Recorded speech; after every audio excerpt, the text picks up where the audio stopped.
Shalom Lakem, avec vous le pasteur Patrick. Nous avons dans cette rubrique guide de l'étude de la Bible 15 minutes sur une leçon importante. Mais avant, nous devons rendre hommage à une grande personne qui s'en est allée, Diego Armando, n'est-ce pas, Maradona, que vous connaissez très bien, qui est né je crois le 30 octobre 1960 et il est mort cette semaine, une semaine triste pour tous qui sont amoureux du ballon. En fait, si j'introduis avec la mort de Diego, c'est que Diego a été une personne exceptionnelle qui a éduqué la plupart d'entre nous. Alors, la première fois que je suis au courant de Diego Maradona, j'avais 7 ans, il était à cette époque à Boca Juniors et ma maman, à qui j'ai eu un héritage important d'avoir des livres, elle a acheté 11 mondial France Football et à l'époque on avait une bande dessinée où il y avait un 3 pommes qui ressemblait généralement à Diego Maradona. Donc je l'ai connu à travers la littérature et je crois à l'âge de 8 ans, je l'ai vu dans un premier mondial en 82 où il a donné la patte à un Brésilien à la poitrine, il est sorti. Quoique le mondial a été très bref, je sentais qu'il y avait quelque chose dans cet homme. Donc je me suis intéressé dès l'âge du C1 et il m'a donné une idée de ce qu'on appelle être un vainqueur dans la vie. Alors à partir de là, on m'a surnommé Diego Armando Maradona. J'ai porté ce surnom jusqu'à ma conversion. Qu'est-ce que Diego m'a donné? Qu'est-ce qu'il m'a donné? Comme tous, il a été une icône. Les gens ont fait de lui Dieu, mais lui, il savait que Dieu était en haut. Il était particulier parce que c'était quelqu'un qui était différent. Il a joué à une époque où le football n'était pas facile, où les artistes n'étaient pas protégés. C'est la raison pour laquelle, pour moi, c'est le meilleur joueur de l'histoire du football. Encore que je peux admettre qu'on place Pelé devant, mais après, il n'y a pas eu quelqu'un comme Diego. Il y a le débat entre Messi et Ronaldo. Je mettrais Pelé, je mettrais Diego Armando et je mettrais Ronaldo et je mettrais Messi. Messi est né avec un ballon au pied, c'est juste un génie. Mais en dehors du terrain, il n'a pas d'impact dans la vie des gens comme l'ont eu Pelé, comme l'ont eu Maradona, comme l'ont eu Ronaldo. Le travail, quelque chose de particulier. Alors, Maradona est mon favori. Si on me demandait de faire un classement seul, sans trop d'objectivité, Maradona est le meilleur joueur de l'histoire. Qu'a-t-il fait pour moi? Maradona, je me rappelle, il a eu des défaites, il a eu une boulimie, vous savez, l'addiction à la drogue et tout ça. Il m'a enseigné également de parler dans ce sens. Mais ça a été un joueur fantastique. Je l'ai vu évoluer à 58 matchs à Barcelone avec 38 buts. Il n'a pas été aussi grand que ça. Mais je crois que Maradona, sa force, c'est que il ne pouvait pas réussir n'est-ce pas, à Barcelone, parce que Barcelone, tout le monde travaille pour l'ensemble, mais Maradona est le système de jeu même. C'est pour cela qu'il a explosé à Naples, il a explosé en 86. On se rappelle en 86 au Mozambique, le but qui est mis contre l'Argentine, et nous nous rappelons qu'il bat l'Allemagne à la finale. On voit la main de Dieu contre l'Allemagne. Donc on a des souvenirs. Mais qu'est-ce qui fait la particularité de Maradona? C'est non seulement dans le terrain, sa générosité en dehors du terrain est légendaire. Maradona m'a donné à moi quelque chose de fantastique. Il a permis que je sois un gagneur. De ma mémoire, je n'ai jamais perdu un match. Je me rappelle, je suis rentré dans des matchs, je suis arrivé en retard parce que j'étais en classe, l'âge CE2, CM1, CM2, jusqu'au lycée. Quand je rentre, on mène mon équipe 4-1. En 25 minutes, on met les autres buts. On va au penalty. Je me rappelle, j'ai été mené par des joueurs, même professionnels, dans des tournois de quartier. 3-0. Quand je rentre, c'est pour ça qu'on m'appelait Diego. Je ne me rappelle pas avoir perdu des matchs. J'en ai perdu certains, mais quand je rentrais dans le match, à force de regarder Diego, il m'a fait devenir un surhomme dans le terrain. Quand je rentrais dans le match, j'avais la pensée que j'étais le meilleur, qu'en face de moi, il n'y avait personne. Alors, quelqu'un qui est capable d'émuler de tels sentiments ne peut qu'être qu'un leader. Vous comprendrez avec moi que c'est ça le principe du leadership. Il vous fait rêver, il vous met dans la dimension que vous n'aurez jamais pu penser. Et c'est pour cela que je pense que Diego est quelqu'un que nous devons rendre hommage. Et le texte de l'Ecclésiaste dit une bonne réputation vaut mieux que le bon parfum, et le jour de la mort que le jour de la naissance. Mais dans cette vidéo, je ne vous parlerai pas que de l'hommage à Diego Maradona. Nous avons quelque chose de très intéressant à discuter. Il s'agit de l'Église et l'éducation. Nous avons 5 articulations, une véritable éducation chrétienne, appelée à vivre comme la lumière, vivre en tant que disciple, à la recherche de la vérité et partager nos vies. Et ceci, je le fais parce que l'éducation n'est pas seulement les paroles, même votre vie peut éduquer. Et c'est en ceci que je pense que je voulais rendre hommage à Diego Armando Maradona et souhaiter des condoléances à sa famille et à tous les amoureux du ballon rond. Alors, dans l'Église et l'éducation, le mot Église a été pris par des étymologistes comme étant ek kaleo, des gens qui sont appelés horde.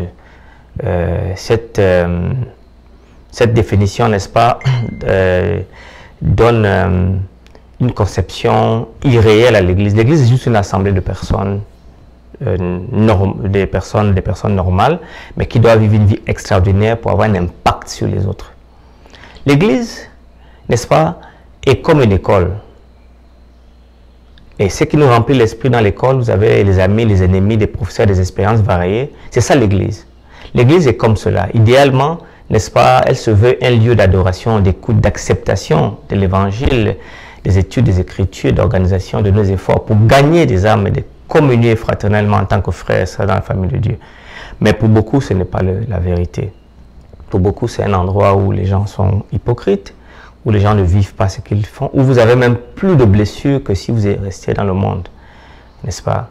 Mais il existe de nombreuses approches différentes que nous pourrions adopter pour répondre à la question: qu'est-ce que l'Église? L'Église. Qu'est-ce que l'Église? Alors donc, dans cette vidéo, nous allons discuter de qu'est-ce qu'est réellement l'Église, et je pense que je voudrais parler donc de ce but de l'éducation de l'Église. Voyez-vous, le texte de base se trouve dans Thessaloniciens chapitre 2, 8 à 6. Nous n'avons pas, dit Paul, cherché la gloire qui vient des hommes, ni de vous, ni des autres. Nous aurions pu nous produire avec autorité comme apôtres de Christ, mais nous avons été pleins de douceur au milieu de vous, de même qu'une nourrice prend un tendre soin de ses enfants. Nous aurions voulu dans notre vive affection pour vous non seulement vous donner l'évangile de Dieu, mais encore nos propres vies tant que vous étiez devenus chers. Alors, l'Église comme étant un lieu d'éducation, qu'est-ce que cela veut dire? N'est-ce pas, depuis les premiers temps, les fidèles se réunissaient pour adorer Dieu, n'est-ce pas, dans les synagogues, vous savez, les maisons, les églises. La Bible révèle des personnes qui, par leur étude des Écritures et par leur adoration, n'est-ce pas, aspirent à connaître Dieu, à comprendre sa volonté. Ça, c'est vrai pour leur vie. Mais la Bible révèle également plusieurs reprises que l'Église est un lieu où les discussions se déroulaient, n'est-ce pas, des discussions même parfois sérieuses et pertinentes avaient lieu, où les gens remettaient en cause ce qui se faisait pour avoir une meilleure compréhension. Et nous constatons que de nos jours, on ne pose plus de questions à l'Église, mais la Bible est un livre de questions. Par exemple, vous savez, le livre de Lévitique n'a juste que 3 questions. Juste 3 questions. Tandis que le Pentateuque, quant à lui, de Genèse jusqu'à la Deutéronome, possède en lui, je crois, 295 questions. Le livre des Psaumes a 148 questions et l'Ecclésiaste possède à lui seul 30 questions. Quand vous lisez les évangiles, vous allez voir que vous trouvez 581 questions. Des questions que la Bible nous permet de poser et que les gens ont posées à Jésus, à Dieu, à Paul, à Moïse. La Bible entière possède au moins 3072 questions. Donc la question et le questionnement n'est pas interdit. Nous constatons que les questions sont utilisées pour amener les gens à une compréhension plus claire de Dieu. De la même manière, les histoires sont aussi utilisées tout au long, n'est-ce pas, vous avez des paraboles, vous avez des histoires, vous avez tous ces types d'enseignements. L'Église donc est un lieu d'éducation. Elle doit donc fournir l'espace et le contexte nécessaire à un dialogue et non un monologue. Vous voyez, nous devons donc, tout comme on nous le dit à plusieurs reprises, lorsque nous étions étudiants à l'école, il n'y a pas de questions stupides, mais que de mauvais enseignants. Alors, qu'est-ce qu'une véritable éducation chrétienne? Ceci est très important. On raconte l'histoire d'un rabbin qui en regardant les yeux, n'est-ce pas, assoupis de ses élèves, a demandé, a fait cette question à ses élèves. Chers amis, quand sait-on que la nuit est finie et que le jour commence? Plusieurs des élèves ont prudemment levé la main. Ils ont Rabbi, demandant l'un d'entre eux, c'est quand on peut faire la différence entre un figuier et un olivier? Non, dit le rabbin. Un autre étudiant levait la main et dit, Rabbi, est-ce que quand on peut faire la différence, n'est-ce pas, entre un mouton et une chèvre? Après avoir écouté une foule de réponses, le rabbin prononça, mes chers étudiants, on sait que la nuit est finie et que le jour a commencé quand on peut regarder un visage jamais vu auparavant et reconnaître l'étranger comme un frère ou une sœur. Avant ce moment, quelle que soit la luminosité du jour, c'est toujours la nuit pour vous. Alors, vous comprenez donc que l'éducation est nécessaire. Et quand vous lisez le texte de Luc, chapitre 10, 30 à 37, vous avez des préjugés. La véritable éducation chrétienne va au-delà des préjugés. Elle surmonte les préjugés. Dans Luc, chapitre 10, verset 30 à 37, Jésus met en scène une histoire avec des brigands qui dépouillent, n'est-ce pas, un homme et le laissent pour presque mort, verset 30. Et ensuite, fait entrer en scène deux personnes très importantes liées au temple. Vous avez un sacrificateur qui malheureusement passa outre, peut-être parce qu'il partait faire les devoirs du temple, et un lévite qui aussi passa outre. Et certainement dans le contexte de l'histoire, les brigands et certainement la personne qui était blessée étaient des juifs. Mais voici, Jésus met en scène un troisième personnage, un samaritain, c'est-à-dire une personne méprisée par les juifs, mais qui eut de la compassion à la vue du blessé. Non seulement il s'arrêta, il le soigna d'abord avec les attributs du salut, le pain et le vin, et le transporta, n'est-ce pas, jusqu'à l'hôtellerie pour des soins intensifs. Mais ce qui est encore magnifique, c'est qu'à ses propres frais est garanti, à partir du verset 34 à 37. Voici donc un étranger, n'est-ce pas, qui fait quelque chose que l'éducation qu'il a reçue lui permettait de faire. C'est celui qui a exercé. Jésus dit, lequel de ces trois te semble avoir été le prochain de celui qui était tombé au milieu des brigands? C'est celui qui a exercé la miséricorde envers lui. Il répondit, le docteur de la loi, et Jésus lui dit, va, fais de même. Vous voyez, l'histoire peut faire la différence. La véritable éducation chrétienne doit au moins nous amener à nous élever au-dessus de ces faiblesses, des préjugés. Parce que ces vérités étaient là. À quoi nous servent-ils si vous connaissiez le sanctuaire, si vous avez des enseignements sur le Saint-Esprit, sur le sabbat, sur 1244, et que ça ne vous transforme pas? L'inadéquation de la vie religieuse de ne pas être vécue par ces personnes met en doute même ce que vous croyez, ce pourquoi vous vous tenez. Le christianisme ne souffre pas des gens de l'extérieur, mais souffre des gens de l'intérieur. La haine, les diatribes, la méchanceté. Il y a des gens qui n'arrivent pas à pardonner. Vous le voyez, il est président de l'Union, président de la division, mais il ne peut pas pardonner son frère. Quand vous regardez des choses comme ça, vous dites, mais est-ce que c'est même décent? Vous savez, si vous voyez quelqu'un qui ne sait pas pardonner, c'est qu'il n'est pas chrétien. Parce que le christianisme se fonde sur le pardon. Dieu nous a pardonné en Christ, et ce qu'il demande de nous, il demande simplement que nous pardonnions aux autres lorsque un mal est commis. L'éducation chrétienne doit inclure l'enseignement, mais pas un enseignement verbal seulement, mais un enseignement vécu. Sinon, elle n'est pas digne d'être appelée éducation chrétienne. Les préjugés, la culture, la société nous enseignent beaucoup de choses. Mais elles, subtilement, ne doivent pas prendre la place de l'éducation de Christ. Ceci est très important. Alors, nous sommes donc appelés dans ce sens à vivre comme la lumière. Et ceci est nécessaire parce que, rappelez-vous, partout où nous regardons, il semble que notre planète est en crise. Elle se replie sur elle-même. Elle échange la lumière contre les ténèbres. Dans ces ténèbres, Dieu veut que nous fassions quelque chose, que nous soyons la lumière du monde. Il y a tellement d'horreurs que cette vie apporte, que nous luttons contre la maladie, que nous faisons face à la perte des êtres chers, que nous regardons des familles succomber, les gens divorcent, que nous luttons pour donner un sens à beaucoup de choses mauvaises dans notre société, dans notre culture, même à l'église. En réalité, qui n'a pas honte de l'église actuellement, comme elle se présente? La politique, les gens font des lobbies, les gens se préoccupent que des élections.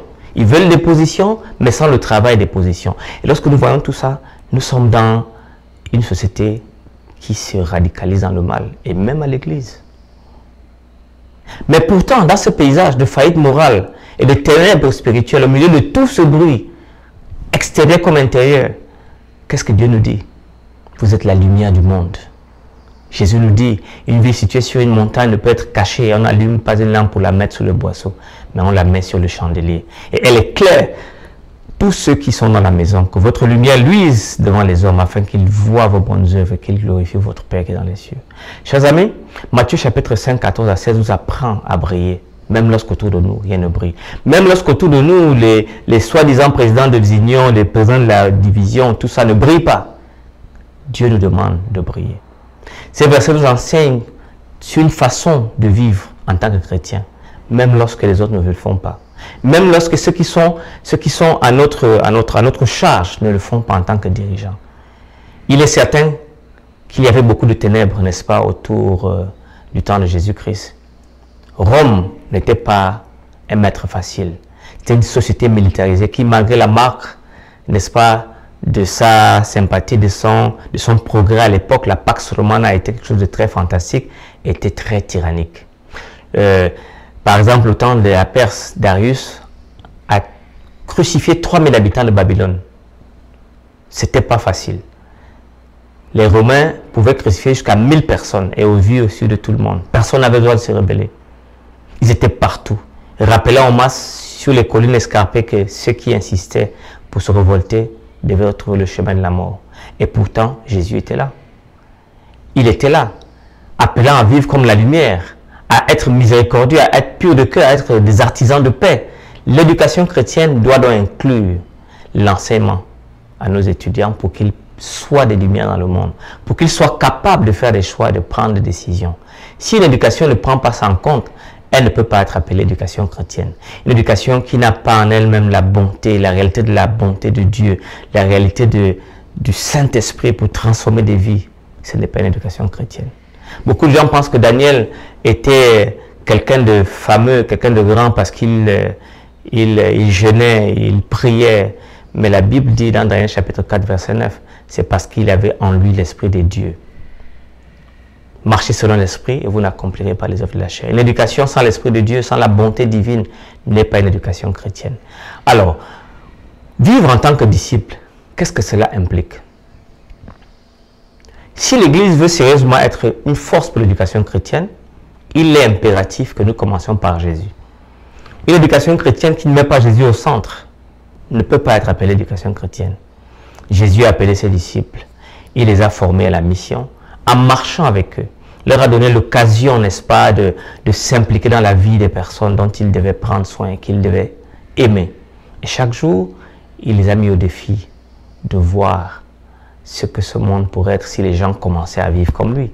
C'est ça l'éducation chrétienne. Vivre en tant que Jésus. Et il faut essayer de faire ceci et de changer, n'est-ce pas? Et c'est ce qui fait que l'Esprit du Seigneur est sur moi parce qu'il m'a oint pour annoncer une bonne nouvelle aux pauvres. Jésus était imbibé de sa grâce. Et il avait un point focal, c'est ceux qui ont le cœur brisé. Il venait proclamer aux captifs la délivrance et aux aveugles le recouvrement de la vue. Il avait donc une cible, c'est les gens défavorisés. Pendant 3 ans, les disciples ont regardé Jésus leur mettre vivre les idéaux du royaume. Idéaux annoncés dans son propre sermon sur la montagne à Nazareth. Idéaux qu'il a prêché à la synagogue de Nazareth. Le pardon, la grâce, l'amour marchaient main dans la main. Avec la sollicitude, l'engagement et les difficultés. S'il y avait une leçon à tirer, c'était bien celle que nous devons comprendre, que le fait d'être disciple n'est pas quelque chose que l'on prend à la légère. Vous êtes un disciple pour la vie, non seulement pour maintenant, pour demain, jusqu'à l'éternité. Et voilà cet enseignement qui est un enseignement cohérent, un enseignement important. Alors, en tant que disciples de Jésus, nous devons aujourd'hui veiller à ce que Jésus soit toujours au centre de notre fraternité et de notre adoration. Il est bon de se rappeler que c'est Jésus qui a inventé le disciple-là. Bien que les rabbins de son époque ont attiré les disciples, mais ils les appelaient comment on les appelait encore, j'ai oublié le nom, mais c'était un nom qui prenait dans le sens qu'ils étaient des gens qui n'étaient jamais réellement acceptés. C'est la raison pour laquelle pouvoir avoir un chrétien qui se dit suprémacistes blancs. Et ça n'a pas de sens. Vous pouvez avoir un chrétien qui est esclavagiste. C'est des non-sens. C'est des vrais non-sens. Lorsque vous faites que le Saint-Esprit amène une âme à Christ, cette personne devient votre frère. Il n'y a ni blanc, ni noir, ni juif, ni grec. Et c'est vraiment dommage que le christianisme n'ait pas vécu ça. Nous nous rendons compte que les premiers maîtres esclaves qui ont fait cela de façon commerciale étaient des chrétiens. Mais ils lisaient la Bible. Ils n'ont rien compris à l'éducation chrétienne. En tant que disciples de Jésus, non seulement nous respectons tout le monde, mais nous nous efforçons d'offrir un cadre égal d'égalité. L'éducation qui n'amène pas la rédemption n'est pas une éducation. Ce n'est que de la spoliation. Ce n'est que de la colonisation.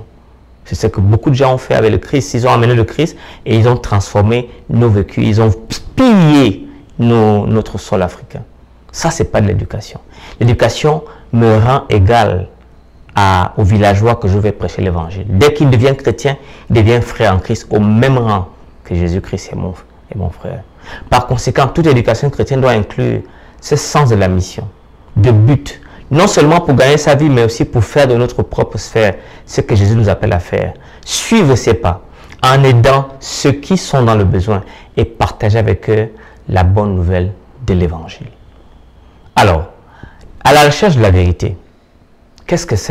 Qu'est-ce que cela veut dire?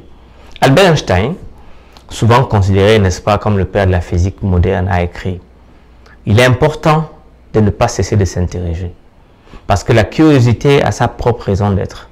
On ne peut pas s'empêcher d'être émerveillé, n'est-ce pas, lorsqu'on contemple les mystères de l'éternité, de la vie, de la merveilleuse structure de la réalité. Il suffit de chercher à comprendre un peu de ces mystères chaque jour. Ne perdez jamais une sainte curiosité.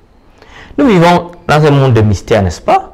La science moderne nous a montré une incroyable complexité. En fait, normalement, ceux qui disent qu'il n'y a pas de Dieu, pour moi, sont fous, comme la Bible déclare. La Bible est un livre très intéressant parce qu'il vous permet de vous questionner. Dans Actes chapitre 2, 41-42, ceux qui acceptaient sa parole furent baptisés en ce jour-là, le nombre de disciples augmentant d'environ 3000 âmes. Ils persévéraient dans l'enseignement des apôtres, dans la communion fraternelle. Vous voyez, les gens, lorsqu'ils se baptisent en Christ, ont besoin d'être enseignés. La Bible est donc pleine d'histoires de gens curieux, comme chacun d'entre nous, des hommes et des femmes qui ont des questions, des craintes, des espérances et des joies, des gens qui, à leur manière, cherchent la vérité et cherchent des réponses aux questions les plus difficiles de la vie. La Bible dit dans Ecclésiaste chapitre 3, 11, il a fait toutes choses, n'est-ce pas, en son temps. Même il a mis dans leur cœur la pensée de l'éternité. Bien que l'homme ne puisse saisir l'œuvre de Dieu, il fait du commencement à la fin. Ceci est très intéressant. Le texte utilisé ici pour éternité est un mot hébreu olam. Olam. Olam veut signifier beaucoup de choses. Signifie longue durée, antiquité, le futur, pour toujours, jamais, éternel, perpétuel, vieux, ancien monde, le temps ancien. Il y a du longtemps. Dans le passé et même dans le futur, pour toujours à jamais, existence continuelle, perpétuelle, éternelle, future, indéfinie ou sans fin. L'éternité est un concept très complexe. Le juif voit l'éternité dans le passé, mais également il le perçoit dans le futur. C'est-à-dire qu'en tant qu'être humain, nous sommes capables de réfléchir à ce qu'on a appelé les grandes questions sur la vie de notre existence en général. Et bien sûr, c'est ici que l'écriture joue le rôle central. Qui sommes-nous? Pourquoi sommes-nous ici? Comment devons-nous vivre? Que se passe-t-il lorsque nous mourons? Pourquoi y a-t-il du mal? Pourquoi la souffrance? Ce sont les questions que les chercheurs de la vérité se posent depuis le commencement. Mais la Bible est là pour donner des réponses adéquates, non pas des réponses étriquées. Ceci est très intéressant et très important. Alors, nous devons finalement apprendre à partager nos vies. Confrontés à l'affrontement de la communauté dans la société dans laquelle nous vivons, à une époque où la compréhension biblique de l'Église n'a jamais été aussi significative que celle-là, comme nous le rappelle Matthieu 18, 20, car là 2 ou 3 sont assemblés à mon nom, je suis au milieu de vous. La vision du monde a changé avec le Covid-19. En réalité, le Covid-19 a montré que nous n'avons même plus besoin d'Église en tant que telle. Ce que nous avons besoin, c'est une communauté de croyants qui communient en Christ. Et la vision du Covid-19, ce qu'elle aide encore à faire à cette fin des temps, c'est que les gens doivent apprendre que la masse 500 membres, 200 membres, n'est pas ce que Dieu veut. Là où 2 ou 3 sont, Dieu est présent. C'est là que la communauté se réunit en petits groupes, priant, chantant, célébrant la scène, apprenant à partager entre eux et les paroles de Jésus. Et c'est là où on se rend compte que les gens se développent même plus. C'est là où les croyants ont commencé, dans les petits groupes. Maintenant, nous en avons fait des cathédrales et nous avons 5000 membres, 2000 membres et nous n'arrivons pas à prendre soin des membres. Ces groupes de culte sont également devenus les premières écoles de l'Église, car c'est là que les nouveaux ont été initiés à la Bible et à cette nouvelle vie en Jésus. Ils ont posé des questions. C'est là où Paul dirait, ne vous conformez pas au siècle présent, mais soyez transformés par le renouvellement de l'intelligence, suggérant que l'Église prenait ce travail d'éducation très au sérieux vis-à-vis de la société. Ces premiers croyants ont vite découvert que c'est dans la communauté que l'évangile peut être le mieux vécu, les questions les mieux posées. Dans la communauté, nous avons des raisons de chanter plus fort, de prier avec plus de ferveur, d'être plus attentifs et compatissants. Dans le passage d'aujourd'hui que nous avons vu, Paul affirme que l'évangile de Dieu est tout. La puissance de la croix, la résurrection du Seigneur, la promesse de son retour. Il n'y a tout simplement pas de meilleure nouvelle dans le monde entier. Et Paul a passé sa vie à rappeler qu'il faut relever le défi de partager d'abord et avant tout l'histoire de Jésus avec la plus grande candeur, intégrité et le plus grand engagement. Que nous dit Paul? Paul dit, nous n'avons point cherché la gloire qui vient des hommes, ni de vous, ni des autres. Nous aurions pu nous imposer avec autorité comme apôtres de Christ, mais nous avons été pleins de douceur au milieu de vous. De même qu'il nourrisse, prend soin de tous ses enfants. Nous aurions voulu, dans notre vive affection pour vous, non seulement vous donner l'évangile de Dieu, mais encore notre propre vie, tant que vous étiez devenus chers. Chers amis, réfléchissez à la façon de vivre. Demandez-vous quel genre de témoin suis-je. Après votre mort, qu'est-ce qu'on va retenir de vous? Parce que, rappelez-vous, une bonne réputation vaut mieux que le bon parfum, et le jour de la mort que le jour de la naissance. Que le Seigneur vous bénisse. On se retrouve la semaine prochaine avec cette merveilleuse leçon, l'éducation dans les arts et les sciences.